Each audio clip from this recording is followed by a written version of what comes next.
Well, welcome back to Filling Your Grill for part 2 of the off-season of the NFL. Today we're going to be talking about the top 10 prospects in the 2016 draft and where I think they'll be going. So we're going to do a little mock draft. Not a long one, just the top 10, just because that would take forever. Let's just get right into this. The best prospect, probably the safest prospect in this draft, would be Laremy Tunsil. Guy's a beast. He's as franchise of a left tackle as you can get, and he can solidify the blind side of a quarterback on pretty much any team that he gets drafted to. He's great at anchoring against bull rush moves as well, and he's also got the finesse to avoid counter moves and to stop the edge rush as well. He's just a beast, like I said. He's going to be a great left tackle in this league. And he's going to make any team that he goes to better. With the second best player in this draft, in my opinion, would be Jalen Ramsey. I know, he's only had 3 picks, but if you look at his game tape, people don't throw to him all that often. Now, a lot of people are going to say that he shouldn't be this high on the board because he only has the 3 picks and because no one knows if he's going to be a corner or a safety in this league. Obviously, he wants to play corner, but I'm pretty sure that any team that drafts him will most likely slot him at safety just because he's going to be a playmaker at that position. His athleticism at the combine speaks for itself. He's a freak, much like Byron Jones was last year. Moving on to the third best prospect in this draft, I would have to say is Jared Goff. He was excellent at Cal. He beat Aaron Rodgers' records at Cal, which no one ever thought that someone would do. And he did it in a spread offense, so that's interesting as well.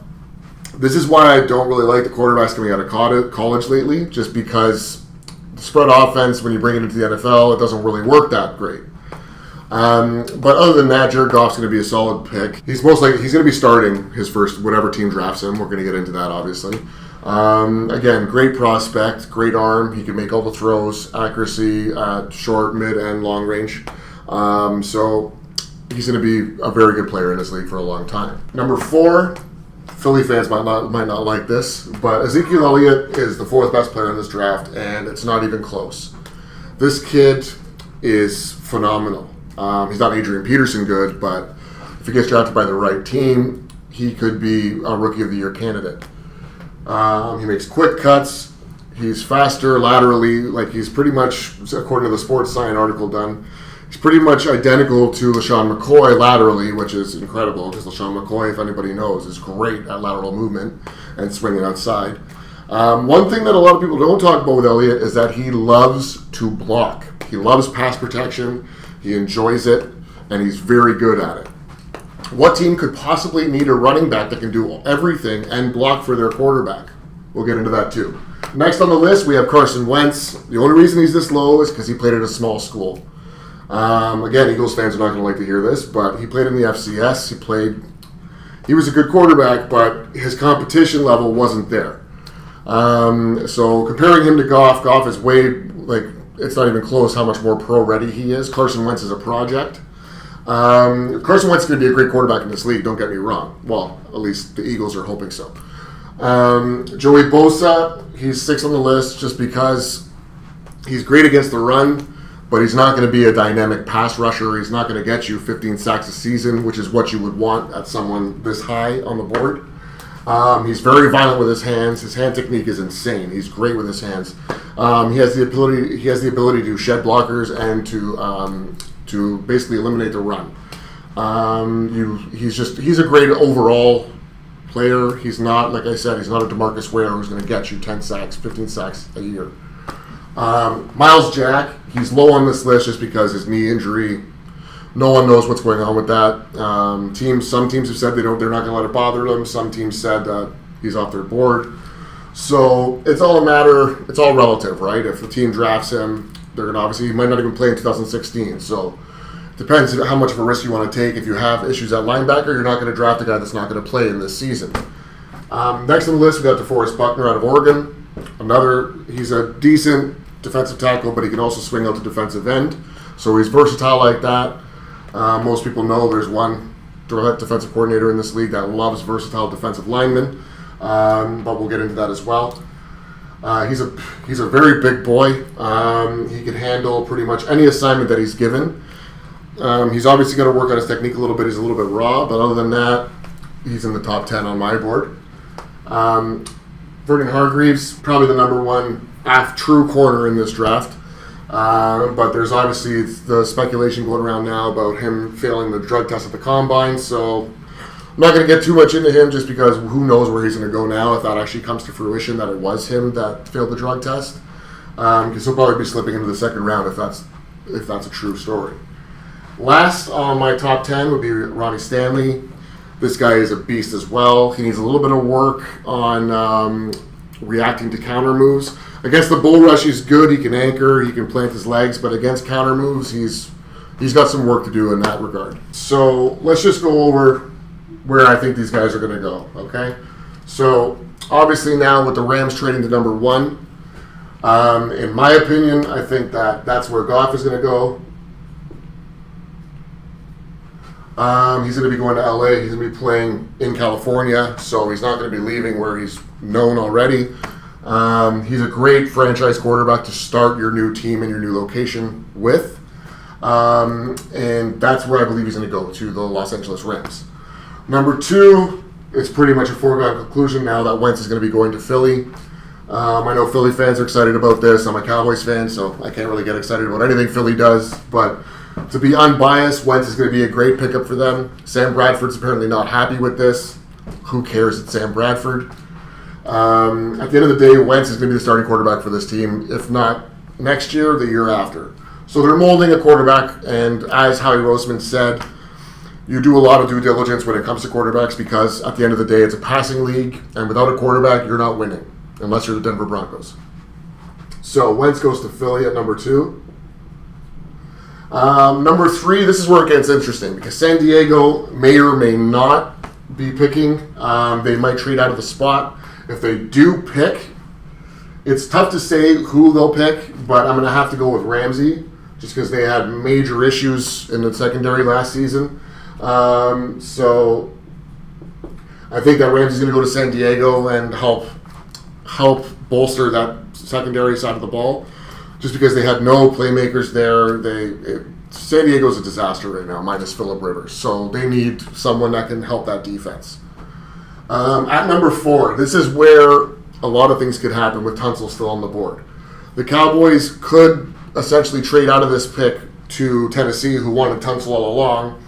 And at this point, they can literally just give the Cowboys their 2 picks in the second from the Rams, and their first pick at 15, and then they get the guy they wanted at a few $1 million less. But I don't think that's going to happen because I think Dallas pretty much already has its sights set on who they want. Maybe it's just the fan in me talking, I don't know. But at the end of the day, I think Elliott goes to Dallas just because they need that dynamic runner. Yes, I know they have McFadden. He stayed healthy all of last season. Congratulations, twice in his career. But I don't see him being the every down back. They signed Alfred Morris in the offseason as well. His contract is not really a big deal. They can drop him if they want to. I don't think they're going to. But having a guy like Elliott on the roster, this guy will win the job right out of training camp. And he, like I said, will be a Rookie of the Year candidate if he's the running back behind the Cowboys' offensive line. Now, for Jacksonville, like I said, they've already solidified their defensive line with Malik Jackson. I think they go defense again. And I think they're going to go with Joey Bosa here. Just because he's a great run stuffer. And he could turn out into a very solid NFL player. They don't really need a playmaker anymore because they brought in Malik Jackson. They brought in Prince Mukamura. They brought in a bunch of players that can make plays. So he's a solid pick for them at this situation just because he's going to solidify the run game and he can build his career from there, essentially. So moving on to the 6th pick, I believe that Baltimore will go Tunsil here just because you can't block at the point at the left tackle position. They have Flacco there for a number of years left, and they need to protect him. So Tunsil goes there, solidifies the left side, and protects the blind side of Joe Flacco. Now at 7, this is where things can get really interesting because San Fran's on the board here, and Chip Kelly's the coach, so who knows what's going to happen here. But I do think that they're going to go off the board here and they're going to pick up Paxton Lynch. Now, I didn't go into detail about Paxton Lynch just because he's not in the top 10 on my board. But if he goes to San Francisco, he's a great quarterback to learn. He's 6'6". He's got huge hands. He can throw the ball 60 yards in the air with a flick of a wrist. He's a great project quarterback to build. And Chip Kelly loves quarterbacks like that. So that's where I think he's going to go, to San Fran at number 7. At number 8, now we have Cleveland picking. And at the end of the day, they're going to go with Miles Jack regardless of the injury. Just because Cleveland is actually making the right moves lately, which I know it's weird to say that. But Cleveland, that trade with Philly was insane. They did a great job there. At 9, Tampa, Hargreaves is gone. Just because they need the help in the secondary, and Hargreaves is, like I said, the number 1 true corner on this big board. Now, it all depends on what goes on with his drug test, because if he did fail it, he might slip into the second round at that point. Next, we have the Giants, who I think defensive line, they invested so much money into it, I don't see them drafting a defensive lineman. So I see them going with Ronnie Stanley, just because they need to solidify that line. Eric Flowers last year, he got hurt. He was all over the place. So I'm pretty sure that Stanley's going to be the pick there, just solidify the left side of the line. And protect Eli Manning, because they have money invested in him, and they need to protect him. So that's the top 10. I think Buckner will probably go the pick after, just in case you're wondering. So essentially, we got Goff going number 1, Wentz going number 2, Ramsey going number 3 to San Diego, Elliott to Dallas. Then we got Bosa to Jacksonville. We got Tunsil to Baltimore. And then we got Jack to Cleveland, Hargreaves to Tampa, and Stanley to the Giants. Then we also have San Fran picking up Paxton Lynch at number 7. So, essentially, these picks, obviously we don't know what's going to happen because the draft isn't happening. This is my opinion of what's going to happen. These picks obviously help every team that they're going to. The biggest pick for me would be the Wentz to Philly, because I think that's going to be a great pick. They mortgaged the farm, so it better be for Howie Roseman's sake. Wentz is going to be a good quarterback in this league. The question is he going to be a franchise quarterback in this league? If he is going to be a franchise quarterback in this league, Philly made the right choice. If he's just going to be an okay quarterback, they already had one of those in Nick Foles, so there was no point in trading him in the first place. Another big pick to watch out for would be the Tunsil to Baltimore, just because this kid is a beast and he's going to be a great player in this league for years to come. Ramsey, depending if he figures out where he wants to play, or if the team decides he's going to be a safety, is going to be a very, very big playmaker for San Diego at safety. Elliott, like I said, Rookie of the Year candidate right off the bat if he goes to Dallas, just because that line, we all know, is the best in the league. Second, if it is second to anybody, it's only Oakland, but I don't believe it is.